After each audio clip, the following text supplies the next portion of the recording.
તો મિત્રો કેમ છો? મારું નામ નરેન્દ્ર છે। આજે હું મારી યુટ્યુબ ચેનલ શરૂ કરી રહ્યો છું। મારી સિમ્પલ લાઈફસ્ટાઈલ અને ટ્રાવેલ બાબતના વ્લોગ તમારી સાથે શેર કરવા છે। તો મિત્રો મેં જેમ તમને આગળ કહ્યું કે મારા જે વિડીયો છે તે બ્લોગ છે તે ટ્રાવેલિંગને લગતા અને મારી લાઈફસ્ટાઈલને લગતા હશે।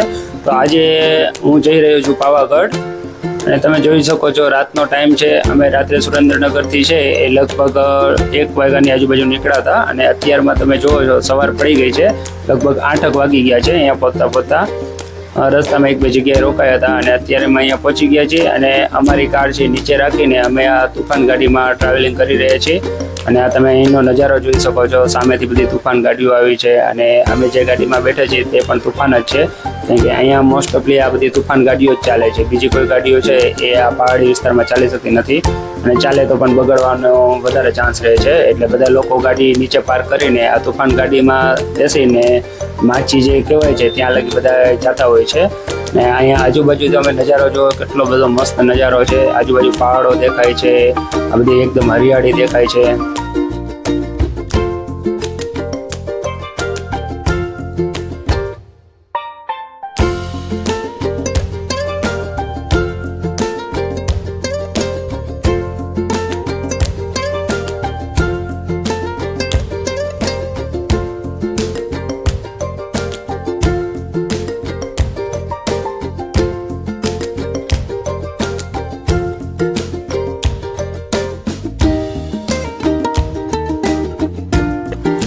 અહીંયા બેકગ્રાઉન્ડમાં તમે જોઈ શકો છો ઘણી બધી દુકાનો છે, અહીંયા અલગ અલગ વસ્તુને રમકડા મળે છે।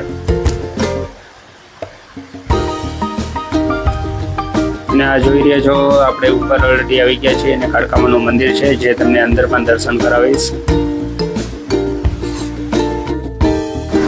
તો મિત્રો તમે જોવો છો એમ વિડીયોમાં જે આ અંદર જે ગોલ્ડન દેખાય છે એ આખું મહાકાળી માનું મંદિર છે અને અંદર જે આ 2 આંખોવાળી જે મૂર્તિ છે એ કાળકામાની મૂર્તિ છે।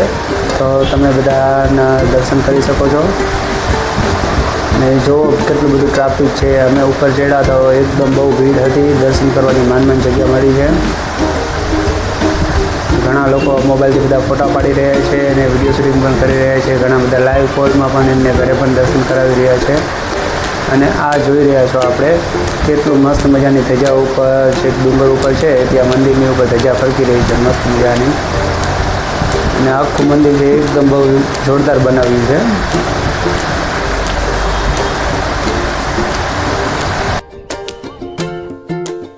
તો મિત્રો તમને આ વિડીયો કેવો લાગ્યો છે તે કમેન્ટ કરી જરૂર જણાવજો અને જો વિડીયો ગમ્યો હોય તો લાઈક, શેર અને ચેનલને સબસ્ક્રાઈબ કરી લેજો।